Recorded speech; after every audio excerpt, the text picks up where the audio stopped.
Ọ bụrụ na iso na ndị butere ọrịa obiri na ajaọcha maọbụ ọrịa mmịnwụ maọbụ na ibutere ọrịa a na-enweta site na mmekọrịta nwoke na nwanyị such as STI, gonorrhea and syphilis, nwanne m kpụrụ oche gị bịara m nso. Igbo mụrụ nze, Igbo mụrụ ọzọ, ekene m unu.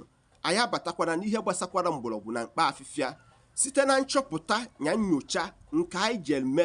Anyị chọpụtara na a ga-eji mgbọrọgwụ a na mkpa afịfịa wee chụọ ajọ ọrịa ukwu eru ana ọra kpamkpam. Kedu ihe ị ga-emere m? Nke mbụ, jee chọwa m afịfịa ọgwụ a na-akpọ letrozole. Nee ya anya ọfụma. Ọtụtụ ndị be anyị na-akọ ya dịka flawa. Ịma na afịfịa ọgwụ a nwere ọtụtụ ọrịa dị iche iche ọ na-agwọ. Ọ bụrụ na ị weta m this letrozole, ị wetara m moringa leaf maọbụ the seed ya. Ọ bụrụ na ị wetara m mkpụrụ ya maọbụ afịfịa ya, then ị wetakwara m sinia arata maọbụ kasinia arata. Ọ bụrụ na ị wetara nye, then ị wetara m idan fruit maọbụ brekese. Then ị wetara m nke a na-akpọ grove. Ị wetara m grove, then ị wetara m nutmeric na ginger. Ọ bụrụ na ị wetasiara m ihe ndị a niile, ime gịnị? Ị sarụ nnu ọfụma, iwelu nnu sarụ nnu ọfụma. Ọ bụrụ na iwelu nnu sarụ nnu ọfụma, ị gbanyere nye 600 ml of water. Ị siere nye up to 15 to 20 minutes.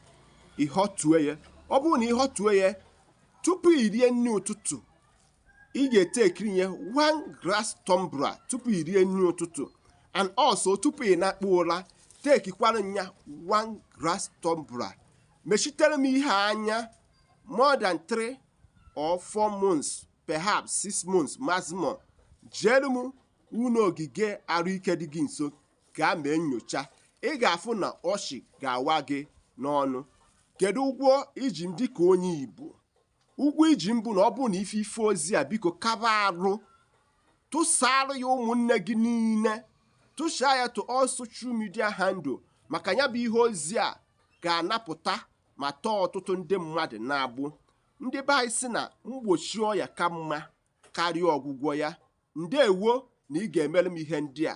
Aka mbụ nwanne gị bụ Maazi-UC. Sonyesiere m ike n'ihe m na-eme na my YouTube page. Banyere m igwe ozi gị oge ọbụla m wejere ihe ozi ka ị nwee ike ije kerie. Ndị be anyị sị na aghara ndụ kpaa akụ, onye iro erie. Ụmụnne m, asị m nke onye chi na zere ma nze zere ibe ya. Igbo ka emesịa.